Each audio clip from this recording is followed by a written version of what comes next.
Hello and welcome to this latest video film story. And in this particular chapter, well, we're going to end with a story of a bomb nearly going off in a toilet, but I'm going to examine 5 real life examples of deliberate sabotage on the set of movies. So across all the stuff I do on film stories, I find loads of accidental things that go wrong, but occasionally you find stuff where it was a little bit more deliberate. Let's go with deliberate. So I'm going to start back in the 1960s with the Best Picture nominee, Dr. Dolittle, not the Eddie Murphy one. This was the one where Rex Harrison kind of spoke his way through a bunch of songs. And I mean, Mark Harris's wonderful book, Scenes from a Revolution, talks about this, talks about how it went up for Best Picture against things like Bonnie and Clyde and In the Heat of the Night. But this was a story, in the case of Dr. Dolittle, where it got on the wrong side of the now revered and legendary explorer Sir Ranulph Fiennes. Now, Sir Ranulph Fiennes isn't necessarily someone that we associate with potentially blowing up a movie set, but it would be fair to say that he was one of the many that was not particularly enamoured with the production of Dr. Dolittle coming to the small Wiltshire village of Castle Combe here in the UK. Now, this was a 20th Century Fox production, and Fox had basically paid to pretty much take over the village, and not everyone was particularly pleased with this. Ranulph Fiennes, then a much younger man, being one of them. As he would recall in a chat with Forces.net, I'm going to quote this, he said that the changes basically, this involved turning the stream into a dirty Great Lake with a 20-foot concrete dam, ruining the village.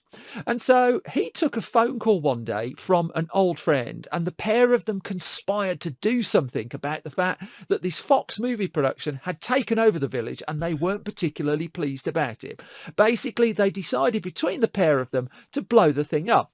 And so the then 22-year-old Sir Ranulph Fiennes, he wasn't a sir then, and his colleague, they got hold of a can of gasoline and they tried to set fire to an outhouse, and the idea was that the outhouse would catch fire and in turn it would blow up the dam that the production had put together.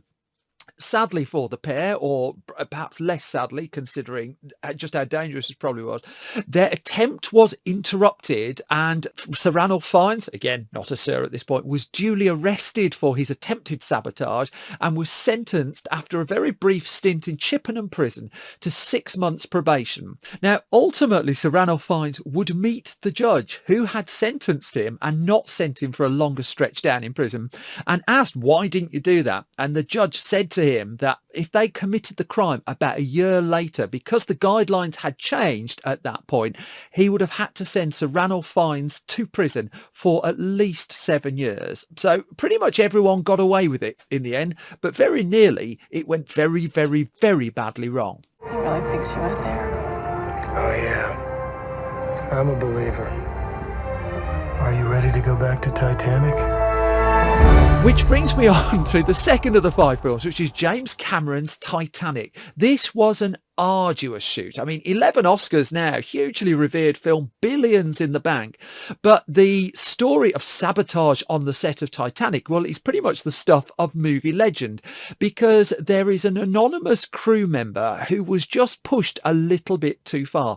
Now, I can't afford expensive legal cover or anything like that. I would just say that there are plenty of stories of just how hard James Cameron pushed his crew on the set of Titanic. I'm not alleging he did a single thing wrong, but there was a moment where one member of the crew decided that this was probably time to get a bit of payback. So at this point, shooting was winding down on the Canadian stretch of Titanic's seemingly never-ending production, where contemporary scenes for the film were being shot. Now, Rebecca Keegan wrote about this in her book about the work of James Cameron called The Futurist. It's well worth digging out. And she tells the story, many have told the story, but she tells the story of how on the last day of shooting, the caterers laid on a bowl of mussel chowder for the cast and crew. They'd been working for many, many hours, some very, very welcome nourishment, and cast and crew duly tucked in. Nothing could go wrong. Things went wrong. It would not take too much longer for James Cameron to feel, inverted commas, woozy. And in fact, I mean, the first real sign was a female standing on the set just collapsed. Cameron called for a medicine just to try and get over the symptoms, thinking if he threw up fast, he'd not have to stop working for the day. I mean, they were about to wrap this segment of the shoot up. It was a major tick in the finishing of the film, and he didn't want to stop. And so he took this special medicine that they'd been using crazy, and sounds terrible, that, doesn't it? He duly vomited, but then when he got back to the set, there were not a lot of people there, because in the end, the crew had been gathered out in the dining room to try and work out who felt ill and who didn't. There's a lovely bit in the film Airplane that sort of reminds me of who had fish for dinner. Most of the people amongst the crew who gathered there felt ill, and in the end, it was around 75 members of the Titanic cast and crew who were taken to a small local hospital, a hospital that just had one nurse and one doctor on duty. What had happened, as it turned out later, was a pound of PCP had been put into the chowder. It had been spiked with a drug. Nobody was ever caught, nor did anybody admit responsibility.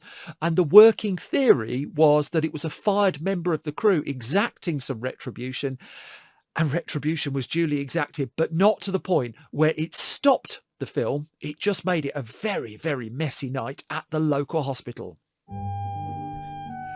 Let's go to another Best Picture Oscar winner for our next story. I mean, the multi-Oscar winning mob classic, The Godfather, the original one from Francis Ford Coppola. Now, notoriously, this was a film about the mafia. I mean, you probably knew that, but it was in danger of falling. Oh, God, I've got to tread carefully here. It was in danger of falling on the wrong side of certain members of mob families. One of those was said to be a man called Joseph Colombo, who in turn was said to be the boss of the Colombo crime family in New York, one of the infamous 5 families of the city at the time. And so there were various attempts to get in the way of The Godfather happening. There were protests against the production. Well, they didn't work. There were unnamed, apparently mob enforcers who then stepped up their campaign to stop the film and deliberately sabotaged it. One of the film's producers, a man called Al Ruddy, was followed. His car was smashed up. He was left a note that was not on the polite side as well. Then Paramount Pictures chief Robert Evans, he received phone calls, and these were not jolly phone calls either. And the calls were just putting the thought into Robert Evans's head that he might like to leave New York rather than hang around. Then the more overt sabotage started. The film equipment mysteriously disappeared. Various locations that had been set up were suddenly denied to the film, and the production was going to have very real problems carrying on, that the sabotage here was starting to work. And so Paramount Pictures took some very drastic action to sort this out, and a meeting was called with Joseph Colombo and the studio. And as it turned out, what Colombo wanted was just one thing. He wanted the word mafia taken out of the screenplay for The Godfather. That was it. And it turns out that in the draft that the film was up to at that point, and this was a film that was rewritten a lot of times, the word mafia was only featuring in the screenplay once. It was not a very, very big stretch to just delete the word, and the production could go on with, let's just say, a lot more enthusiastic support from people who'd previously been rather keen to stop it. Now to Ghost in the Noonday Sun. This is a lesser known film, but my lord, it's an incredible story. This is a Peter Sellers headlined movie that was earmarked as a $2 million comedy back when $2 million was a lot of money. Still is to me, but in terms of film, not a lot now. And it was set in the world of 17th century pirates. Peter Sellers was to star alongside Spike Milligan, and Peter Medak, who would go on to direct films like The Craze and Let Him Have It, was going to direct the film. In fact, he sort of did direct the film because the cast and crew headed off to the Cyprus location to start filming. Now, the problem with Ghosts in the Noonday Sun was that Peter Sellers quickly lost confidence in the movie. He was in a very, very difficult time in his life. That certainly didn't help. And that's also notwithstanding the fact that even when he was in nice periods of his life, Sellers had a reputation for not being the easiest person to deal with. And so in the case of the film, he was its biggest problem. And at one point, he was so keen to escape his duties filming the movie, in this case, to go for for a lunch with Princess Margaret that he faked a heart attack. His moment of particular self-sabotage on this film was he was faking a cardiac arrest. And this did indeed get him out of filming for a little while, and he left the country. He left Cyprus, went back to the UK under the cover of that to meet his appointment with Princess Margaret, but the filmmakers just thought he was recuperating from heart troubles. By then, Sellers had already fired the producers on the film. It was a very rocky movie, and it was, I mean, the film would ultimately be denied a cinema release. It would only turn up on video and subsequently DVD many, many years later. And in fact, there is a fascinating documentary well worth digging out that Peter Medak is heavily involved with that tells the story of just what a troubled production this was. Finally, then, I promised you toilets, and we're going to get toilets. I'm going to the Patrick Swayze headlined version of the film Red Dawn that was written and directed by, a character and a half, John Milius.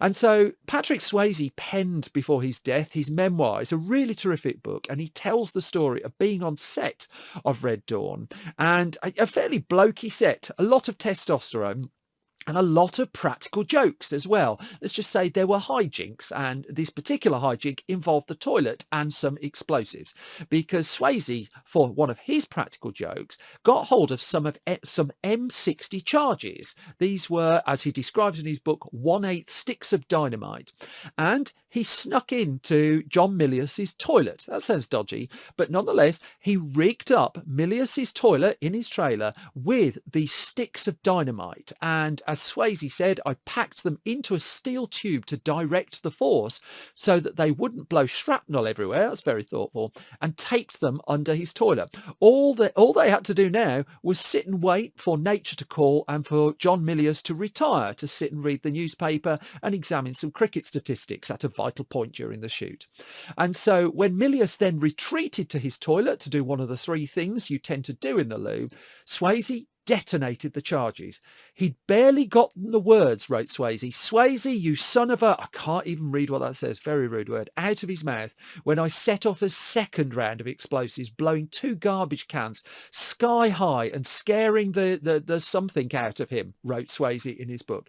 Now, John Milius didn't particularly mind this. There is a documentary, Milius, that's well worth digging out, where you can kind of see the antics of John Milius and what kind of character he was. This was just the kind of stuff that he enjoyed. And as Swayze wrote, day to day, he never knew what might be coming at him, and he loved it. That's 5. Just 5 stories of self-sabotage in the movies. I might do a few more. If you do like this video, I'm going to try and do more of them. If you can click the like, if you can click the subscribe, because now apparently I'm one of these young people who ask you to like and subscribe. I just don't look like one. And I'll be back soon with more film stories.